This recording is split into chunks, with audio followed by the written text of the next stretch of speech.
अस्सलामुअलैकुम, welcome back. उम्मीद करता हूँ कि आप सब ठीक होंगे, अच्छे से होंगे। तो पिछले वीडियो में हम डिटर्मिनेंट्स को पढ़ रहे थे।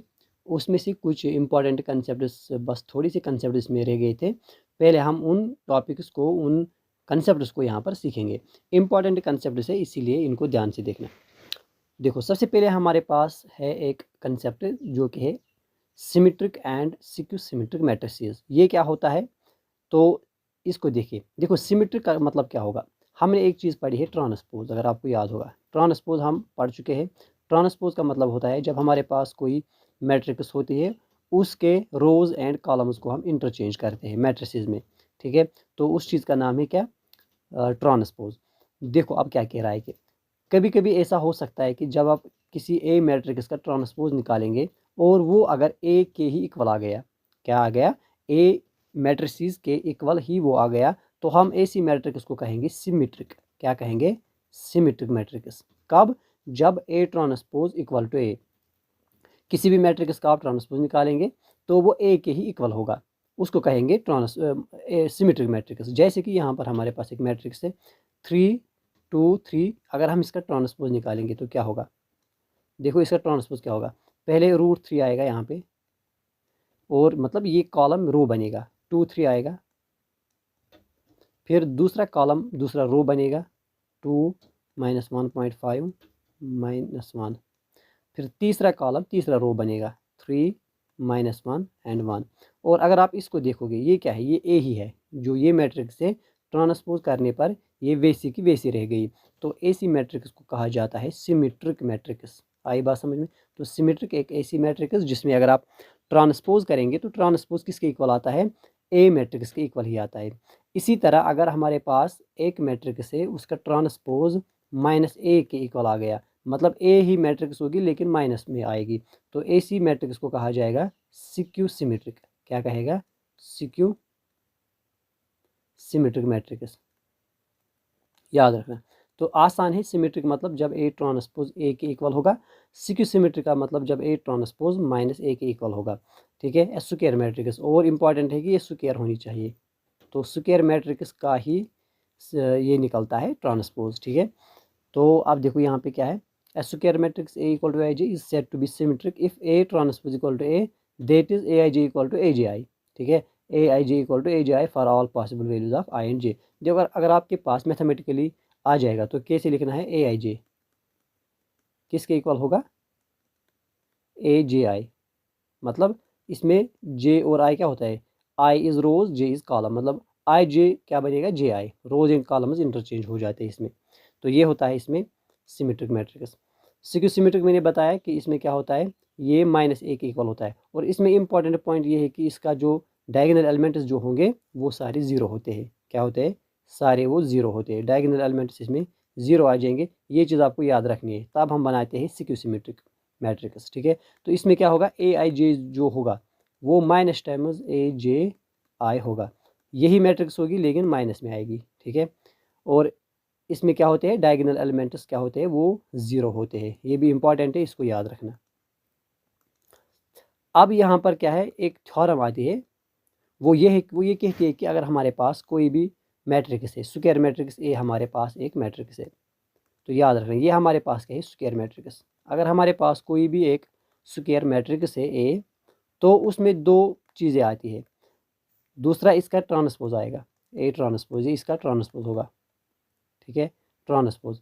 अब इस पर क्या है? एक इम्पॉर्टेंट रिजल्ट इस पे आता है जो कि मोस्ट इंपॉर्टेंट है। वो ये है कि अगर आप इन दोनों को ऐड करोगे, ए प्लस ए ट्रांसपोज, इस पर क्वेश्चन आता है कि अगर ए एक स्क्वायर मैट्रिक्स है और ए ट्रांसपोज इसका ट्रांसपोज है, तो बताओ ए प्लस ए ट्रांसपोज क्या हो गया? वो कौन सी मैट्रिक्स होगी? वो किस टाइप की मैट्रिक्स होगी? तो वो होती है सिमेट्रिक। क्या होती है? Symmetric matrix. इसी तरह से अगर आप इन दोनों को माइनस करेंगे, ए को माइनस करेंगे ए ट्रांसपोज से, तो क्या होगा? वो कैसी मैट्रिक्स होती है? याद रखना, वो सिक्यू सिमेट्रिक होगी। सिक्यू सिमेट्रिक मैट्रिक्स होती है। ठीक है, तो इम्पॉर्टेंट रिजल्ट है, इसको ध्यान में रखना। अब आगे जाते हैं, इसमें क्या है? अब देखो, ए और बी क्या है? Symmetric matrix of same order. Then A B minus B A क्या होता है? बताओ, ए बी माइनस बी क्या होगा? अगर ए क्या है? ये हमारे पास सिमेट्रिक और बी भी हमारे पास क्या है, सिमेट्रिक मैट्रिक्स। तो हमें बताना कि A B minus B A क्या होगा। ये भी इंपॉर्टेंट रिजल्ट है, इसको डायरेक्ट याद रखना कि ये क्या होगी, ये सिक्यू सिमेट्रिक होती है। क्या होती है, सिक्यू सिमेट्रिक। अब इसको हम प्रूव भी कर सकते हैं, लेकिन प्रूव करने में कम से कम 2 मिनट से ज़्यादा हो जाएगा, ठीक है। इसीलिए इसको डायरेक्ट आपको याद ही रखना होता है कि अगर A and B are symmetric matrices of same order, मतलब ऑर्डर सेम होगा, तो A B minus B A क्या होती है, वो सिक्यू सिमेट्रिक मैट्रिक्स आती है। शायद ये हमने पिछले क्लास में भी पढ़ा था। अब इसके बाद एक और इसमें रिजल्ट आता है, वो ये है कि अब अगर आपके पास A and B square matrices है, अब देखो क्या है, ए और बी क्या है आपके पास, स्क्वायर मैट्रिसेस। अब कंडीशन ये है कि ऑर्डर भी सेम है और A B equal to B A क्या इक्वल है, ए बी और बी ए क्या है, ये इक्वल है, ठीक है। तो फिर कह रहा है कि if one of A and B is symmetric, अगर दोनों में से एक सिमेट्रिक है, एक सिमेट्रिक है और दूसरी क्या है, सिक्यू सिमेट्रिक, एक सिमेट्रिक और दूसरी skew symmetric, then A B is skew symmetric. तो ए बी क्या होती है, वो भी सिक्यू सिमेट्रिक होती है। क्या कहा मैंने, ए कामा बी, ये दोनों क्या है, सेम ऑर्डर की, सेम ऑर्डर की क्या है, स्क्वायर मैट्रिक्स, स्क्वायर मैट्रिसेस। और ये भी कह रहा है कि अगर इनका प्रोडक्ट लेंगे ए बी, वो बी ए के इक्वल है, दूसरी बात। अब तीसरी बात ये कह रहा है कि अगर दोनों में से एक क्या है, सिमेट्रिक, दूसरी क्या है, सिक्यू सिमेट्रिक, मतलब इसको सिमेट्रिक मानेंगे, इसको सिक्यू सिमेट्रिक मानेंगे। तो फिर कह रहा है कि जो ए बी होगा वो क्या होगा, जो ए बी होगा वो भी सिक्यू सिमेट्रिक ही आता है, ठीक है।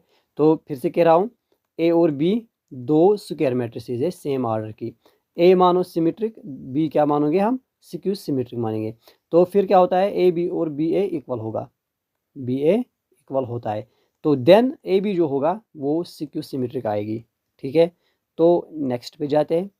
अब देखो यहाँ पर क्या है, अब कह रहा है कि अगर ए कोई भी स्क्वायर मैट्रिक्स है, ए क्या है हमारे पास, स्क्वायर मैट्रिक्स, और ए क्या है, सिमेट्रिक, या ए होगी सिक्यू सिमेट्रिक। कब होगी, इसके लिए कंडीशन जो होगी वो ये है कि जो ए ट्रांसपोज है वो सिमेट्रिक होगा, या ए ट्रांसपोज सिक्यू सिमेट्रिक होगा। मतलब कहने का ये है कि अगर आपके पास कोई भी स्क्वायर मैट्रिक्स ए है, वो सिमेट्रिक और सिक्यू सिमेट्रिक कब होती है, उसके लिए if and only if condition होती है। कंडीशन ये होती है कि अगर ए ट्रांसपोज सिमेट्रिक है तो मतलब ए भी सिमेट्रिक होगी, अगर ए ट्रांसपोज सिक्यू सिमेट्रिक है तो इसका मतलब ए भी क्या होगी, सिक्यू सिमेट्रिक। ये चीज़ भी याद रखना, ठीक है। तो नेक्स्ट पे जाते हैं। अब यहाँ पर देखो, ये भी मैंने कहा आपको कि अगर आपके पास कोई भी सिक्यू सिमेट्रिक मैट्रिक्स होगी, उसमें क्या होता है, जो डायगोनल एलिमेंट होंगे सारे के सारे वो ज़ीरो होंगे, डायगोनल एलिमेंट इसमें ज़ीरो होते हैं, ठीक है। ये होती है सिक्यू सिमेट्रिक। तो ए इक्वल टू इस तरह से लिखेंगे, 0 -2 0, या यहाँ पर +2 लेंगे। अब देखो क्या होगा, इसका ट्रांसपोज निकालेंगे तो क्या होगा, 0, यहाँ पर 2, यहाँ पर -2, यहाँ पर 0। अब अगर हम माइनस कॉमन निकालेंगे तो ये क्या बनेगा, 0 -2, 2 एंड 0, तो ये आ गई माइनस टाइम्स ए। तो इसको कहेंगे सिक्यू सिमेट्रिक मैट्रिक्स। इसमें डायगोनल एलिमेंट क्या होंगे, वो 0 होते हैं। अब देखो यहाँ पर एक और इम्पॉर्टेंट कंसेप्ट है कि अगर आपके पास कोई भी स्क्वायर मैट्रिक्स है, उसको हम यूनिकली एक्सप्रेस कर सकते हैं सिमेट्रिक एंड सिक्यू सिमेट्रिक मैट्रिसेस में, ठीक है। तो अगर आपके पास क्या है, स्क्वायर मैट्रिक्स, स्क्वायर मैट्रिक्स, इसको आप दो हिस्सों में लिख सकते हैं, एक है सिमेट्रिक, दूसरा सिक्यू सिमेट्रिक। इस तरह से अगर आप a plus A transpose divide by 2 करेंगे, या a minus A transpose divide by 2, इस तरह से अगर हम इन दोनों को इस तरह से लिखेंगे तो जो स्क्वायर मैट्रिक्स होगी उसको हम इस तरह से लिख सकते हैं। एक कंसेप्ट आता है, एक थ्योरम आती है, ये आपको याद रखनी है। तो क्या होता है कि कोई भी स्क्वायर मैट्रिक्स आपके पास हो उसको आप सिमेट्रिक प्लस सिक्यू सिमेट्रिक लिख सकते हैं। किस तरह से, a प्लस ए ट्रांसपोज ये सिमेट्रिक पार्ट होगा, a minus A transpose divide by 2 ये क्या होगा, सिक्यू सिमेट्रिक पार्ट, ठीक है। तो ये भी इसमें याद रखना। अब इसमें एक और देखो, ये भी एक कंसेप्ट इसमें आता है, कुछ रिजल्ट्स इसमें आते हैं। क्योंकि जो डिटर्मिनेंट और मैट्रिसेस होता है, इसमें क्या होता है, इसमें बहुत सारे रिजल्ट्स है आपके पास, ठीक है। तो पिछली बार अगर आप देखोगे उसमें उन्होंने वो कंसेप्ट पूछा था जो कि ना 11th में आपको मिलेगा ना 12th में, वो आपको जब आप ग्रेजुएशन करेंगे उसमें मिलता है, मतलब उस सिलेबस में वो मिलता है, उसको कहते हैं रैंक। लेकिन वो JKSSB ने वो एग्ज़ाम नहीं मतलब कंडक्ट करवाया था, वो किसी और ने वो करवाया था। तो इसमें क्या होता है, इसमें बहुत सारे रिजल्ट्स होते हैं, इसीलिए मैंने वो इंपॉर्टेंट रिजल्ट सारे यहाँ पर डिस्कस किए हैं, और ताकि इन पर क्या होता है, इन पर मतलब आपको डायरेक्ट क्वेश्चन बन सकता है स्टेटमेंट बेस्ड। ठीक है। तो अब देखो बाकी जो इसमें कैलकुलेशन होती है, डिटर्मिनेंट निकालना, ठीक है, इन्वर्स निकालना, ट्रांसपोज निकालना, तो वो सब चीज़ें आपको आ जाएंगी। तो यहाँ पर देखो अगर हमारे पास ए एंड बी क्या है, symmetric matrices of same order, हमारे पास ए एंड बी क्या है, symmetric matrices of same order, then following holds, ये सारे राइट होते हैं। क्या होता है, पहला पहला हमारे पास है कि यहाँ पर होना चाहिए ए एन, ये पावर होना चाहिए ए पावर एन, ठीक है, ए पावर एन। अब कह रहा है कि A power N is symmetric for all positive integers of N. अगर अब आपके पास क्या है, ए एंड बी क्या है, symmetric matrix of same order, then अगर आप ए की पावर एन करोगे, ये क्या होगी, ये होगी सिमेट्रिक। क्या होगी, सिमेट्रिक, लेकिन किन के लिए, all positive powers of n, n का जो भी आप पावर दोगे, मतलब ए एक आपके पास एक मैट्रिक्स है, आप ए स्क्वायर लेंगे, ए क्यूब लेंगे, ए पावर 4 लेंगे, ये सारी क्या होंगी, ये सारी सिमेट्रिक हो जाएंगी। ये है पहला रिजल्ट, ठीक है। डायरेक्ट इस पर क्वेश्चन बनते हैं। अब दूसरा कह रहा है कि A B is symmetric, A B क्या होगी, ए बी तब सिमेट्रिक होगी जब ए बी और बी ए इक्वल होंगे। दूसरा रिजल्ट क्या हो, कह रहा है कि आपके पास दूसरा जो ए बी होगा, जो ए बी होगा, ए बी कब सिमेट्रिक होगा, जब ए बी बी ए के इक्वल होगा। दूसरा पॉइंट। तीसरा पॉइंट कह रहा है कि ए बी प्लस बी ए हमेशा सिमेट्रिक होगा, इनका एडिशन क्या होगा, सिमेट्रिक, और इनका माइनस क्या होगा, ए बी माइनस बी ए, वो होता है सिक्यू सिमेट्रिक। ये हमने पीछे भी पढ़ा। तो ये चार रिजल्ट से याद रखना, क्या, ए पावर एन हमेशा क्या होगा, सिमेट्रिक, हमें हमेशा सिमेट्रिक होगा पॉजिटिव इंटीजर्स के लिए, और दूसरा ए बी होगा सिमेट्रिक तब जब ए बी और बी ए इक्वल होगा, ए बी प्लस बी ए तब हमेशा सिमेट्रिक होगा, ए बी माइनस बी ए हमेशा सिक्यू सिमेट्रिक होता है। तो ये कुछ रिजल्ट है। तो अब देखो, अब हम डायरेक्टली इस पर कुछ क्वेश्चंस करेंगे। अभी तक ये कंसेप्ट सारे थे, अब हम आएंगे क्वेश्चंस पर, देखेंगे क्वेश्चंस इसमें किस तरह से पूछते हैं, और क्वेश्चंस किस क्यों करते हैं, क्वेश्चंस हम इसलिए करते हैं क्योंकि इसमें जो भी कंसेप्ट आता है ताकि वो हमें याद रहे, प्रैक्टिस से हमें वो कंसेप्ट याद रहते हैं। अगर हम प्रैक्टिस नहीं करेंगे तो वो जो कंसेप्ट इसमें होते हैं वो भी याद नहीं रहते हैं।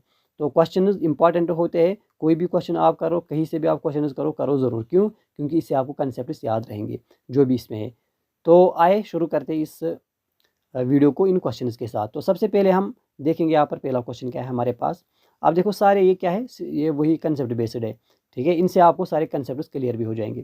पहला क्वेश्चन कह रहा है कि अगर आपके पास let A and B be two 3x3 matrices, A B क्या है आपके पास, 3x3 मैट्रिसेस है, इस तरह से, मतलब 3 रोज 3 कॉलम्स, ये आपके पास 2 है, ये भी क्या है 3x3। अब कह रहा है such that A B equal to I, कह रहा है कि जो ए बी है वो किसके इक्वल है, आई के इक्वल। आई का मतलब होता है आइडेंटिटी मैट्रिक्स, कि अगर आप दोनों मैट्रिक्स को मल्टीपल करेंगे, प्रोडक्ट करेंगे, वो किसके इक्वल है, आई के इक्वल। अब ये हमने कहाँ पे पढ़ा था। फिर कह रहा है कि then B must be, B क्या होगा, देखो याद रखना मैंने आपको बताया कि जब भी ए बी किसके इक्वल होगा, आई के इक्वल, जिस तरह से हमने रियल नंबर की बात की कि अगर दो नंबर्स का मल्टीपल ए इंटू बी, दो नंबर्स का मल्टीपल अगर 1 के इक्वल है, तो हम क्या कहते थे, हम कहते थे कि जो बी होगा ये ए का इन्वर्स होगा। इसी तरह यहाँ पर हम कहेंगे बी जो होगा वो ए इन्वर्स के इक्वल होगा। तो यहाँ पर बी क्या है, तो B equal will be equal to A inverse. तो यहाँ पर राइट आंसर क्या होगा, ए इन्वर्स। तो ए इन्वर्स क्या है, ऑप्शन नंबर ए, याद रखना। तो ए बी किसके इक्वल है, आई के इक्वल, सीधी सी बात है कि दोनों का प्रोडक्ट आई, आइडेंटिटी मैट्रिक्स आती है तो इसका मतलब बी और ए इक्वल होता है। तो आइडेंटिटी और इनवर्स में हमने यही पढ़ा था, ठीक है, कि जब A B equal to B A equal to I, ये हमने पढ़ा था। तो इसका मतलब यहाँ पर आंसर होगा ए इनवर्स। तो याद रखना कि ए इनवर्स क्या होता है, ए इनवर्स क्या होता है, जब A B equal to B A equal to I, तो इसका मतलब होता है ए बी का इन्वर्स है, या हम ये भी कह सकते हैं कि बी ए का इन्वर्स होता है। तो ये है पहला क्वेश्चन, समझाया। तो नेक्स्ट पे जाते हैं। अब यहाँ पर देखो क्या है कि अगर आपके पास डिटर्मिनेंट ऑफ आई थ्री बताना है, डिटर्मिनेंट ऑफ आई थ्री, देखो क्वेश्चन मतलब क्या लग रहा है, आसान भी लग रहा है और मुश्किल भी लग रहा है। डिटर्मिनेंट ऑफ I3, तो ये समझना होता है I3 का क्या मतलब है। तो I3 का मतलब होता है आइडेंटिटी मैट्रिक्स, आइडेंटिटी जिसका ऑर्डर 3 होगा। आइडेंटिटी मैट्रिक्स ऑफ ऑर्डर 3 कैसी होती है, 1 0 0 0 1 0 0 0 1। हमें बताना इसका डिटर्मिनेंट क्या होता है। तो इसका डिटर्मिनेंट क्या होगा बताओ। इसका डिटर्मिनेंट होता है product of diagonal elements, that is 1। 1 into 1 into 1 करेंगे वो 1 ही आएगा। या अगर आप इसको कर भी सकते, देखो 1 इस तरह से हम लेते, ये कैंसिल होके ये रो कैंसिल हो जाएगा। 1 इंटू 1 1 माइनस 0 इंटू 1 0, फिर बाकी 2 0 आएंगे, ये भी 0 ये भी 0 आएगा। 1 इंटू 1 होगा वो भी 1 ही होगा।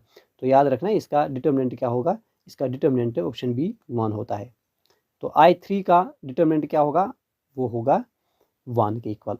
तो या अगर आपके पास डायगोनल मैट्रिक्स होगी डायरेक्ट, आप उसका निकाल सकते हैं किस तरह से। आप उसको डायरेक्ट प्रोडक्ट करेंगे, उनके जो डायगोनल एलिमेंट्स होंगे उनको डायरेक्ट प्रोडक्ट करो, ठीक है। और जब हम प्रोडक्ट करते हैं डायगोनल एलिमेंट्स का, देखो अगर हम प्रोडक्ट करेंगे डायगोनल एलिमेंट्स का किस में, डायगोनल मैट्रिक्स में, तो वो किसके इक्वल, वो मतलब होता है डिटर्मिनेंट, ठीक है।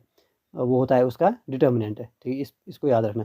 अगर हम इन्हीं को सम करेंगे डायगोनल एलिमेंट्स को किसी भी मैट्रिक्स में, उसे ट्रेस कहते हैं, ट्रेस ऑफ मैट्रिक्स। आई बात समझ में। अब देखो नेक्स्ट क्वेश्चन क्या है, सारे कंसेप्ट आपको क्लियर हो जाएंगे। If two rows are identical, अब प्रॉपर्टीज में हमने पढ़ा था प्रॉपर्टीज ऑफ डिटर्मिनेंट, वो मोस्ट इंपॉर्टेंट है, वो मैंने उस वक्त भी कहा था। कह रहा है कि if two rows are identical determinant equal to, अगर किसी भी मैट्रिक्स में क्या होगा, दो रोज क्या होंगे आइडेंटिकल, तो उसका डिटर्मिनेंट क्या होता है। डिटर्मिनेंट जब भी आपके पास ऐसी मैट्रिक्स हो जिसके कोई भी दो कॉलम या कोई भी दो रोज इक्वल होंगे, तो उसका डिटर्मिनेंट हमेशा क्या होगा, 0 के इक्वल होता है। तो यहाँ पर आंसर होगा 0, याद रखना। तो दो आइडेंटिकल रोज होंगे या दो आइडेंटिकल कॉलम्स होंगे, तो डिटर्मिनेंट ऑलवेज इक्वल टू 0 होता है। ये हमने प्रॉपर्टीज़ में पढ़ा है, ठीक है। तो ये हमने प्रॉपर्टीज़ में पढ़ा है, इसको ध्यान रखना। प्रॉपर्टीज़ मतलब पढ़ के जाना, अच्छा टॉपिक है और अच्छा कंसेप्ट है इसमें। नेक्स्ट पे बात करेंगे, देखो अब अगर हम इंटरचेंज करेंगे, interchanging two rows interchanging two rows changes determinant to. अगर हम इंटरचेंज करेंगे अब दो रोज, ये भी हमने उसी में पढ़ा था, दो रोज को इंटरचेंज करेंगे, ठीक है। मतलब इस रो को, जो रो 1 होगी उसको हम रो 2 करेंगे और रो 2 को हम रो 1 करेंगे, तो क्या होगा, डिटर्मिनेंट पर क्या असर पड़ेगा, डिटर्मिनेंट कैसा होगा, क्या वो इक्वल होगा, मतलब सेम होगा, क्या वो 0 होगा, क्या वो नेगेटिव होगा, क्या वो डबल होगा। तो क्या होता है, तो जब भी हम दो रोज़ को इंटरचेंज करते हैं, दो रोज़ को, वो मैंने बताया वो क्या है, दो रोज़ को अगर हम इंटरचेंज करेंगे उसका मतलब होता है कि वहाँ पे जो डिटर्मिनेंट आएगा वो नेगेटिव में आता है। क्या आता है, इस पर भी हमने एग्जाम्पल भी की थी। तो याद रखना, जब दो रोज़ उनको हम इंटरचेंज करते हैं या दो कॉलम्स को भी इंटरचेंज करेंगे तो नेगेटिव में आता है डिटर्मिनेंट उसका। तो डिटर्मिनेंट क्या आएगा, नेगेटिव में, तो इसका मतलब नेगेटिव होगा। आगे जाते हैं नेक्स्ट क्वेश्चन की तरफ। डिटर्मिनेंट ऑफ ए इनवर्स क्या होगा। अब अगर आपको ए इनवर्स का निकालना है डिटर्मिनेंट, ठीक है, ए इनवर्स का डिटर्मिनेंट, तो याद रखना डायरेक्ट वो 1 divide by determinant of A होता है। क्या होता है, 1 divide by determinant of A, that is option B. इसको भी याद रखना। डिटर्मिनेंट ऑफ ए इनवर्स क्या होता है, 1 डिवाइड बाई डिटर्मिनेंट ऑफ ए। अब देखो नेक्स्ट क्या है, डिटर्मिनेंट ऑफ ट्रायंगुलर मैट्रिक्स क्या होता है। अगर आपके पास ट्रायंगुलर मैट्रिक्स होगी, वो हमने पढ़ा था ट्रायंगुलर, क्या हम पढ़ा था हमने, इसमें हमने दो चीज़ें पढ़ी थी। एक पढ़ा था हमने अपर ट्रायंगुलर, दूसरा पढ़ा था लोअर ट्रायंगुलर। अपर ट्रायंगुलर का मतलब क्या होता है, जब डायगोनल के जो डायगोनल एलिमेंट्स होते हैं, डायगोनल एलिमेंट्स, इसके ऊपर सारे एलिमेंट्स क्या होंगे, नॉन जीरो, और इसके नीचे क्या होंगे, ज़ीरो, ठीक है।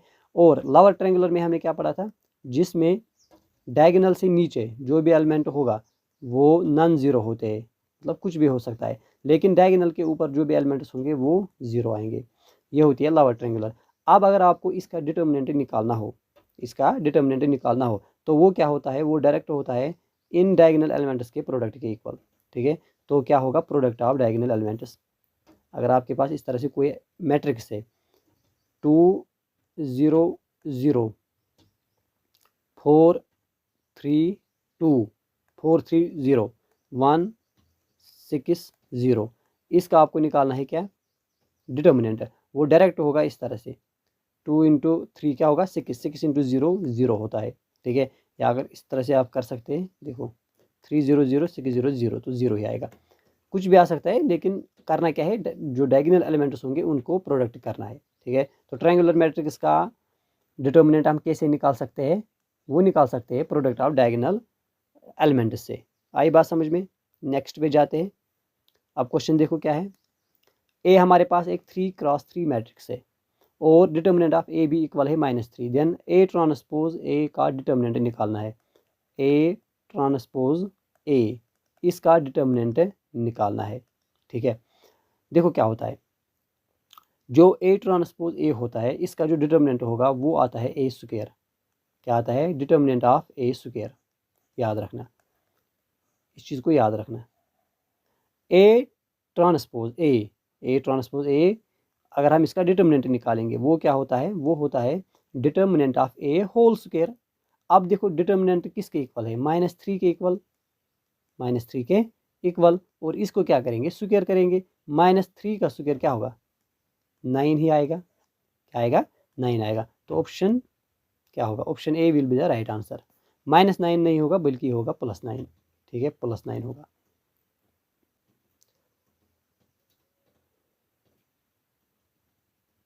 आई बात समझ में। तो फिर हम बढ़ते हैं नेक्स्ट क्वेश्चन की तरफ। अब क्वेश्चन क्या कह रहा है, व्हाट इज द डिटर्मिनेंट। इसका डिटर्मिनेंट आपको निकालना है। बताओ कैसे निकालेंगे, इसका क्या डिटर्मिनेंट होगा। तो सबसे पहले अगर हम इनको थोड़ा सा देखेंगे, गौर से देखेंगे, इसमें क्या है, ए बी सी, के के बी के सी, पी बी पी सी, ठीक है। तो इसमें क्या है, देखो अगर आप यहाँ से के कामा निकालोगे, कहाँ से, रो 2 से आप के कामा निकालो, ठीक है। और दूसरा आप यहाँ पे मतलब अगर आप के कामा निकालोगे तो क्या आएगा, फिर आएगा सीधे से के बाहर आएगा और इस तरह से मैट्रिक्स हमारे पास आएगी ए बी सी। यहाँ पर भी ए बी सी, यहाँ पर P A P B P C. तो डायरेक्ट बताओ, दो रोज़ क्या इक्वल है, बिल्कुल आइडेंटिकल है दो रोज़। तो डिटर्मिनेंट क्या होगा, डिटर्मिनेंट सीधे से 0 होगा। तो ऑप्शन ए इसका राइट आंसर होगा। यहाँ पर इसी तरह से जब भी आपके पास ये आएगी डिटर्मिनेंट की मैट्रिक्स आएगी, तो आपको क्या करना है, आपको सीधे से इसको मतलब शुरू नहीं करना है कि आप यहाँ से शुरू करोगे फिर इसका निकालो डिटर्मिनेंट ना, उस तरह से नहीं करना है।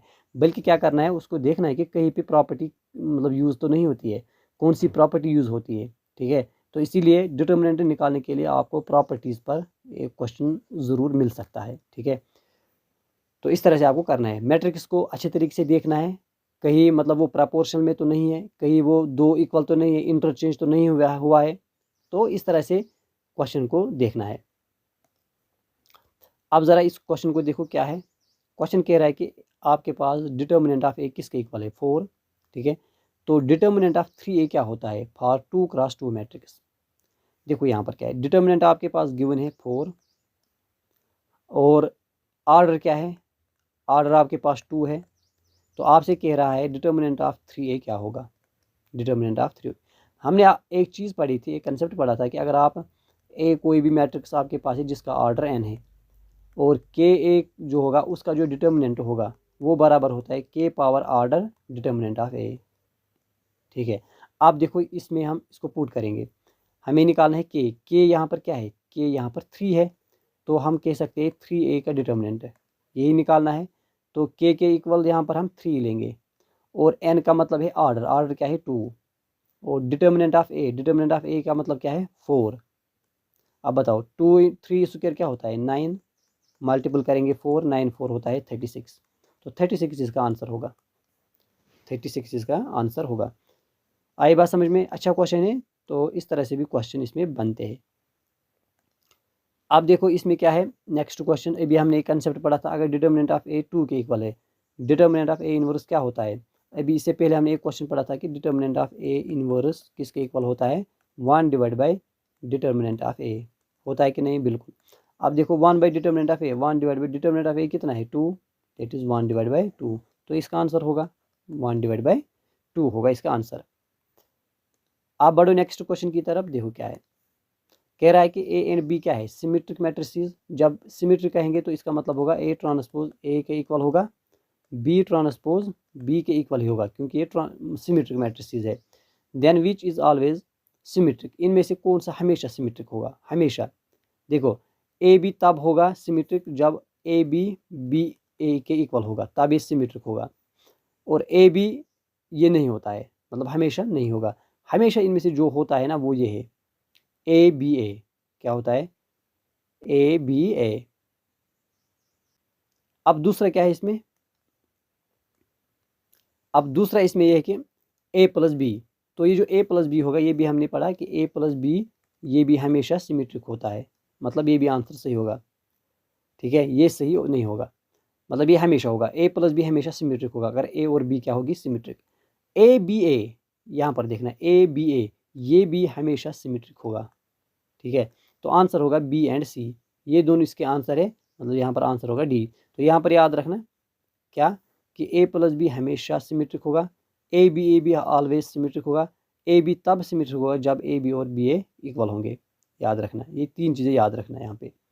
ठीक है, तो नेक्स्ट क्वेश्चन पर जाते हैं। अब देखो इसका निकालना है हमें determinant. What is the determinant of F of x, इसका डिटर्मिनेंट क्या होगा। ठीक है, इसका डिटर्मिनेंट क्या होगा। अब बताओ क्या होगा इसका डिटर्मिनेंट। देखो सबसे पहले हमें क्या, हम डायरेक्ट इस पर डिटर्मिनेंट नहीं निकालेंगे, हम देखेंगे इसमें क्या है। सबसे पहले हमारे पास है ई पावर एक्स, ई पावर माइनस एक्स, ई पावर 2x, ई पावर माइनस 2x। अगर आप यहाँ पर देखोगे, यहाँ पर जो R1 और R2 है, ये है R1, मतलब ये क्या है R2। R1 को अगर हम डिवाइड करेंगे R2 तो ये प्रपोर्शन में है। क्या है प्रपोर्शन का मतलब क्या है, अगर ये सेम होंगे, देखो E power X divide by E power minus E power 2x करेंगे, वो इक्वल होगा E power minus X divide by E power minus 2x, ये सेम है। ठीक है, तो ये क्या बनेगा, ये बनेगा, अगर हम इसको इस तरह से भी लिख सकते हैं 1 divide by E power x 2x minus x होता है। यहाँ पर देखो ये भी आएगा 1 divide by E power 2x E power x. ठीक है, तो इनका प्रपोर्शन क्या है, इनका प्रपोर्शन सेम है। जब प्रपोर्शन भी सेम होता है तो इसका डिटर्मिनेंट 0 के इक्वल आता है। जिस तरह से इक्वल में आता है इसी तरह से प्रपोर्शन में भी इनका ये इक्वल आएगा, मतलब डिटर्मिनेंट किसके इक्वल होगा, 0 के इक्वल होगा, याद रखना। आई बात समझ में।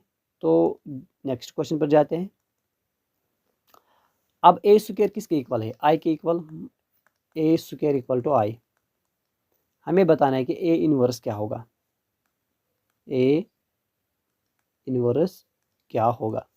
देखो ये जो ए इनवर्स है, ए इनवर्स क्या होता है, ए इनवर्स का मतलब होता है जब A B equal to B A होगा इक्वल टू आई होगा, तब हम कहते हैं कि मतलब A is inverse of B या B is inverse of A. इसको याद रखना पहले। अब इसके बाद ए स्क्वायर किसके इक्वल है, आई के इक्वल। अगर ए स्क्वायर आई के इक्वल है तो क्या हम ए इंटू ए लिख सकते हैं इक्वल टू आई, बिल्कुल लिख सकते हैं।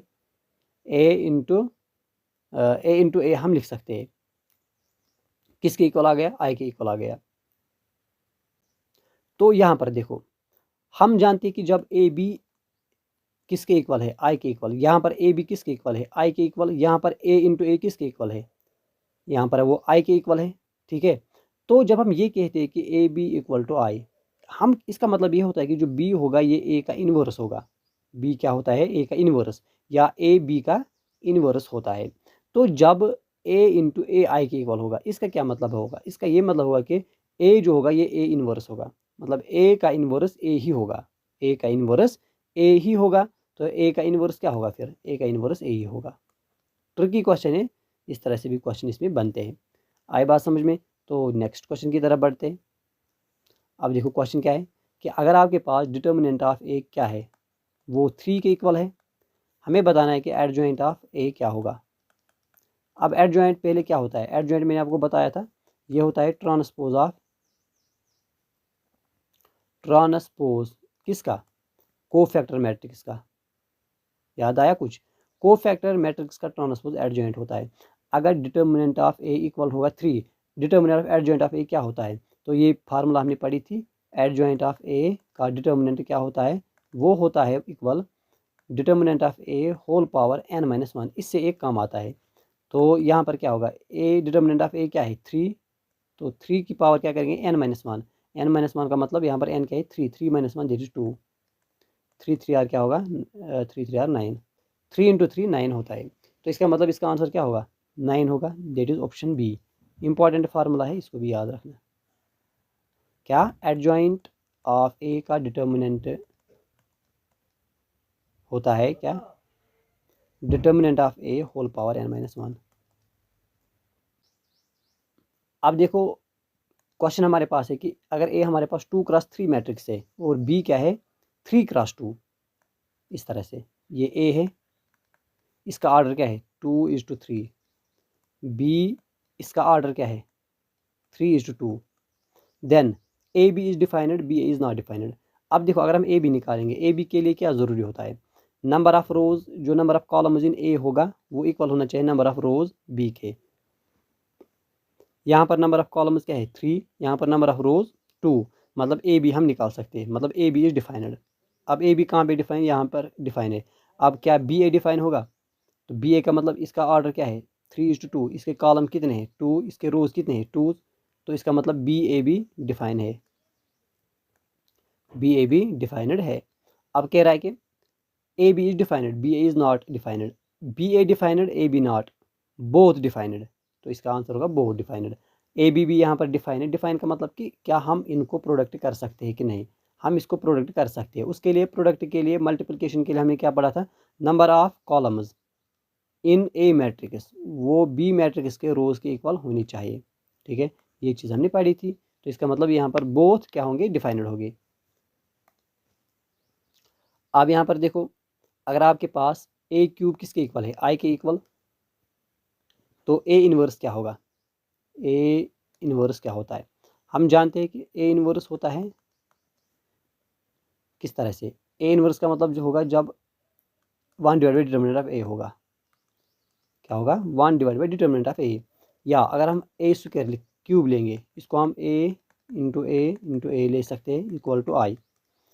तो यहाँ पर देखो अब A square A equal to I, A square A equal to I, तो इसका क्या मतलब है, जब हम ए स्क्वायर को ए मल्टीपल करते हैं, ए स्क्वायर को ए मल्टीपल करते हैं तो वो आई के इक्वल है। तो हम कह सकते हैं कि ए क्या है, ए इनवर्स का क्या होगा इनवर्स होगा, मतलब ए स्क्वायर का इनवर्स होगा, या हम कहेंगे ए इनवर्स ए का स्क्वायर होगा। यहाँ इस तरह से भी लिख सकते हैं ए इंटू इन दोनों का स्क्वायर, ए स्क्वायर, क्योंकि हमें ए इनवर्स निकालना है तो ए का इनवर्स क्या होगा ए स्क्वायर, क्योंकि ये आई के इक्वल है, आई के इक्वल। इस तरह से हम जानते हैं कि ए बी अगर बी ए इक्वल टू आई होगा तो इसका मतलब बी क्या होगा ए का इन्वर्स, ए क्या होगा बी का इन्वर्स। अगर ए बी है तो अगर यहाँ पर है ए square A equal to I, तो इसका मतलब ए इन्वर्स क्या होगा ए स्क्वायर का इन्वर्स ए होगा। और अगर हम ए स्क्वायर लिखेंगे इक्वल टू आई, इस तरह से भी लिख सकते हैं, तो ए का इन्वर्स ए स्क्वायर आएगा, तो ए स्क्वायर यहाँ पर इसका इन्वर्स होगा। आई बात समझ में। तो नेक्स्ट देखेंगे क्वेश्चन क्या है।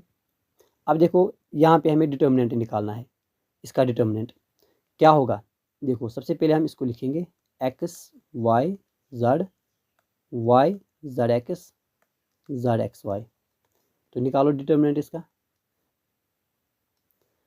देखो इसमें क्या करना है, इसमें हमें एक प्रॉपर्टीज़ मतलब वो उसको कहेंगे हम ट्रांसफॉर्मेशन यूज़ करेंगे, या आप डायरेक्ट भी इसको कर सकते हैं, हम डायरेक्ट ही कर सकते हैं इसको, उस तरह से भी करेंगे। देखो कैसे, एक्स लिखेंगे फिर इस तरह से z y minus x square लेंगे माइनस वाई, फिर इन दोनों को cancel y into y, y square minus z x, फिर प्लस जेड आएगा और y x minus z square. अब इसको यहाँ पर करते हैं, देखो क्या होगा x y z minus x cube आएगा माइनस वाई क्यूब आएगा माइनस माइनस प्लस होता है एक्स वाई जेड आएगा प्लस जेड वाई एक्स, मतलब एक्स वाई जेड ही होगा माइनस जेड क्यूब आएगा। अब देखो x y z x y z x y z कितनी बार है 3 टाइम्स, तो 3 times x y z, x cube minus y cube minus z cube, ठीक है, यानी इसका डिटर्मिनेंट क्या है 0 होगा। अच्छा ये कह रहा है कि ये 0 के इक्वल है, तो कंडीशन क्या होगी, ये कह रहा है कि ये 0 के इक्वल, तो कंडीशन क्या होगी? तो कंडीशन क्या होगी, इसको हम लिख सकते हैं। तो ये मतलब एक फार्मूला है, क्या है, ये एक फार्मूला है। तो यहाँ पर क्या होगा, ये है एक्स। देखो यहाँ पर कौन सी फार्मूला अप्लाई होगी, हम जानते हैं कि जो x cube plus y cube plus z cube minus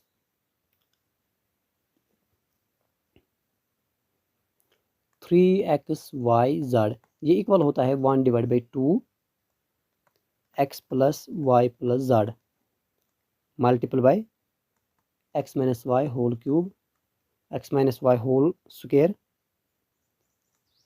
plus y minus z whole square plus z minus x whole square. ये हम लोअर क्लास में ये फार्मूला पढ़ते हैं। अब क्या कह रहा है, अगर ये 0 होगा, ठीक है, अगर ये सारा 0 होगा तो इसका मतलब ये सारा 0 आ गया, ये सारा 0 आ गया। अब अगर ये इसके इक्वल होगा तो उसके लिए कंडीशन ये होती है कि ये 0 होना चाहिए। तो अगर x cube plus y cube plus z cube 3xy के इक्वल आ गया तो इसके लिए कंडीशन क्या होती है, ये x plus y plus z 0 होना चाहिए। इसीलिए यहाँ पर x plus y plus z 0 होगा, ठीक है। तो इस तरह से इस क्वेश्चन को करना है। तो इसमें बेसिक कंसेप्ट यूज़ हुआ है जो हम लोअर क्लास में पढ़ते हैं। तो इसका डिटर्मिनेंट तब 0 होगा जब कंडीशन ये होगी, ठीक है। तो नेक्स्ट क्वेश्चन पर जाते हैं।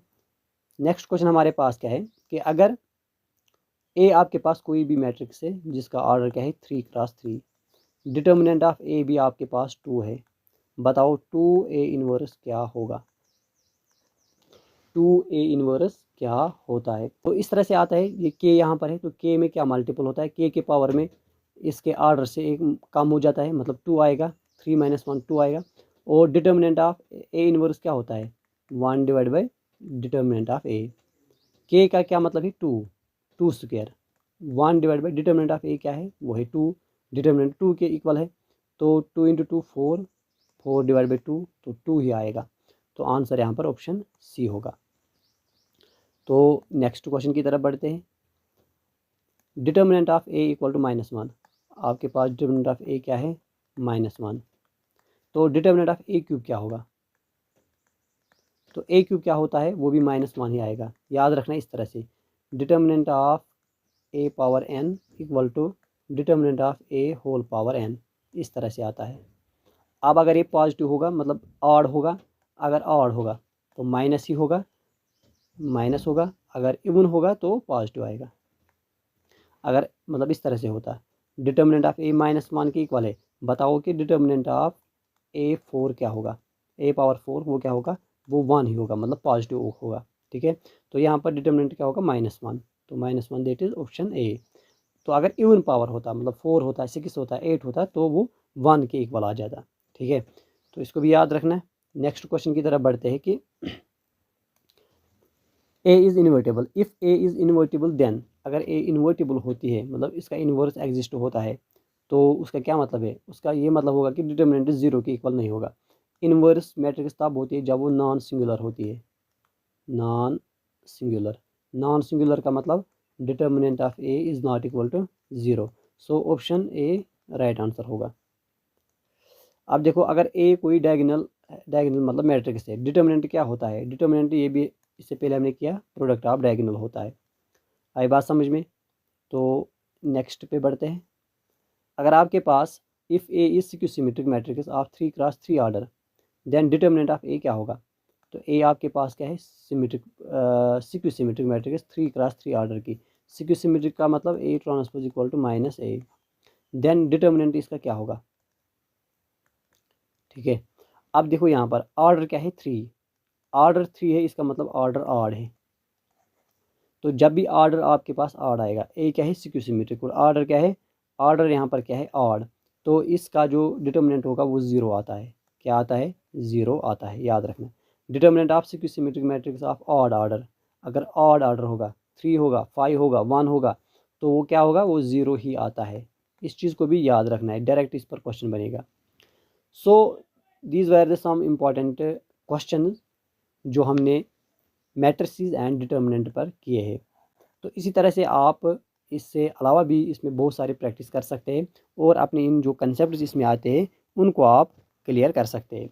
तो यहाँ तक हमने मतलब ये कंप्लीट किया है। तो इसके बाद हम नेक्स्ट इसमें टॉपिक को शुरू करने वाले हैं। तो तो ये हमारा आज का आखिरी क्वेश्चन था। तो अब हम नेक्स्ट वीडियो में बात करेंगे किसी और टॉपिक पर, देखेंगे नया टॉपिक क्या होने वाला है।